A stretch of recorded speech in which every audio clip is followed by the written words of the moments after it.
ನನಗೂ ಸಂಬಂಧ ಇಲ್ಲ, ನಾನು ಪಕ್ಷದ ಶಿಸ್ತಿನ ಸಿಪಾಯಿ ಅಂತ ಆರ್.ಬಿ. ತಿಮ್ಮಾಪುರ್ ಪ್ರತಿಕ್ರಿಯೆ ಕೊಟ್ಟಿದ್ದಾರೆ. ಆಡಿಯೋದಲ್ಲಿ ಏನು ಮಾತಾಡಿಲ್ಲ, ಸಂಬಂಧವೇ ಇಲ್ಲ.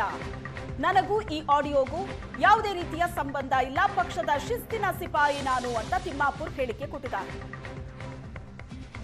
ವರಿಷ್ಠರ ನಿರ್ಧಾರಕ್ಕೆ ಸಿದ್ದರಾಮಯ್ಯನವರೇ ಒಪ್ಕೋತಾರೆ. ಪಕ್ಷದಲ್ಲಿ ಇದ್ದುಕೊಂಡೇ ನಾನು ಕೆಲಸ ಮಾಡ್ತೀನಿ, ಸಹಜವಾಗಿ ನನಗೆ ಬೇಸರ ಆಗಿದೆ ಅಂತ ತಿಮ್ಮಾಪುರ್ ಹೇಳಿಕೆ ಕೊಟ್ಟಿದ್ದಾರೆ. ಹೊಸ ಮುಖ್ಯಮಂತ್ರಿಗಳು ಬಂದಾಗ ಅವ್ರದ್ದಾದ ಕ್ಯಾಬಿನೆಟ್, ಅವ್ರು ಬೇಕಾದಂಥ ಒಂದು ಕ್ಯಾಬಿನೆಟ್ ರಚನೆ ಆಗುತ್ತೆ. ಅದರಲ್ಲಿ ಬೇಸರ ಎಂಥದ್ದು ನಮಗೆ. ನಾನಿಷ್ಟೇ ವಿನಂತಿ ಏನಂದರೆ, ಒಂದು ಮಾತು ನಮಗೆ ಇಲ್ಲ, ನಾವು ಹೊಸಬರು ಕೊಡೋರಿದ್ದೀವಿ, ನೀವು ಹಳಬರು ಬೇಡ ಅಂತಿದ್ರೆ ಒಳ್ಳೇದಿತ್ತು ಅಂತ ನನ್ನ ಭಾವನೆ. ಅದು ಬಿಟ್ಟರೆ ಏನಿಲ್ಲ. ಎಲ್ಲರೂ ಹೊಸ ಟೀಮ್ ಬಂದಿದೆ, ಹೊಸದಾಗಿ ಕೆಲಸ ಮಾಡ್ತಾಯಿದ್ದಾರೆ, ಹೈಕಮಾಂಡ್ ಒಳ್ಳೆ ತೀರ್ಮಾನ ತೆಗೆದುಕೊಂಡಿದೆ, ಎಲ್ಲವೂ ಸರಿ ಇದೆ. ನಾನು ಭಾಳ ಸಲ ಹೇಳಿದ್ದೀನಿ, ನಿನ್ನೆ ಹೇಳಿದ್ದೀನಿ ನಾನು. ನಮಗೊಂದು ಹೇಳಿದರೆ ಭಾಳ ಖುಷಿ ಇರ್ತಿತ್ತು. ಹೇಳಾರ್ದ ಮಾಡಿದ್ರಲ್ಲ, ನಾನೇನು ಮಾತಾಡಿಲ್ಲ. ನೀವು ಆಡಿಯೋ ಕೇಳಿದ್ದೀರಲ್ಲ, ನಾನೇನು ಮಾತಾಡಿದ್ರು ಏನಿಲ್ಲಲ್ಲ.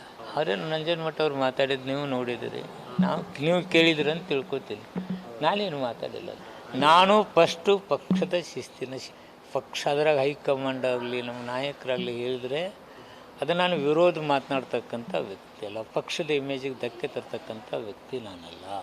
ನಾನು ಅಂಥದ್ದೇನು ಮಾತಾಡೇ ಇಲ್ಲಲ್ಲ, ನೀವು ನೋಡಿದ್ದೀರಿ. ನಾನೇನು ಮಾತಾಡಿದ್ದೀನಿ? ಸುಖ ಸುಮ್ಮನೆ ನನ್ನ ಹೆಸರು ಹೇಳ್ತಾರಬಾರ್ದು. It's not good also. ಯಾರು ಮಾತಾಡಿದ್ದಾರೆ ಏನಿದ್ದಾರೆ ಅಂತ ತಾವು ನೋಡಿದ್ದೀರಿ. ನಾನೇನು ಮಾತಾಡಿದ್ದೀನಿ ವಿಷಯದಲ್ಲಿ? ಯಾರು ಹೈಕಮಾಂಡ್ ಬಗ್ಗೆ ನಾನು ಕೆಟ್ಟದಾಗಿ ಮಾತಾಡಿದ್ದೀನ? ಇಲ್ಲಲ್ಲ. ಅದು ಯಾರು ಹೇಳಿದ್ದಾರೆ? ನಾನು ಹೇಳಿದ್ದೀನ? ನಾನು ಹೇಳಿದ್ದೀನಾ?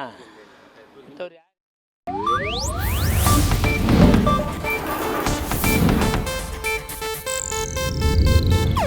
ಇದು ಏಷ್ಯಾನೆಟ್ ನ್ಯೂಸ್ ನೆಟ್ವರ್ಕ್ ಪ್ರಸ್ತುತಿ.